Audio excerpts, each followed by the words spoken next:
ಇನ್ನು ಮುಂದೆ ನೀವು ಟೂತ್ಪೇಸ್ಟ್ ಖರೀದಿಸುವ ಮುನ್ನ ಒಂದು ವಿಷಯವನ್ನು ಪರಿಶೀಲಿಸುವುದನ್ನು ಮರಿಬೇಡಿ, ಏಕೆಂದರೆ ಅದು ನಿಮ್ಮ ಆರೋಗ್ಯಕ್ಕೆ ಅಪಾಯಕಾರಿಯಾಗಬಹುದು.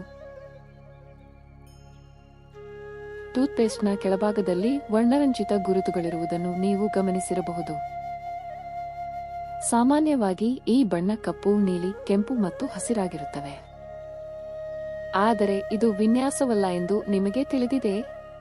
ವಾಸ್ತವವಾಗಿ ಈ ಬಣ್ಣದಲ್ಲಿ ಒಂದು ದೊಡ್ಡ ರಹಸ್ಯವಿದೆ. ಮೊದಲನೆಯದಾಗಿ ನೀಲಿ ಬಣ್ಣ.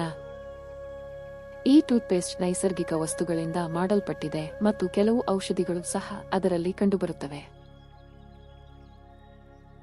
ಕೆಂಪು ಬಣ್ಣ ಎಂದರೆ ಈ ಟೂತ್ಪೇಸ್ಟ್ ಮತ್ತು ಕೆಲವು ರಾಸಾಯನಿಕಗಳಿಂದ ಮಾಡಲ್ಪಟ್ಟಿದೆ ಎಂದರ್ಥ. ಕಪ್ಪು ಬಣ್ಣವಿದ್ದರೆ ಈ ಟೂತ್ಪೇಸ್ಟ್ ರಾಸಾಯನಿಕಗಳಿಂದ ಮಾಡಲ್ಪಟ್ಟಿದೆ ಎಂದರ್ಥ.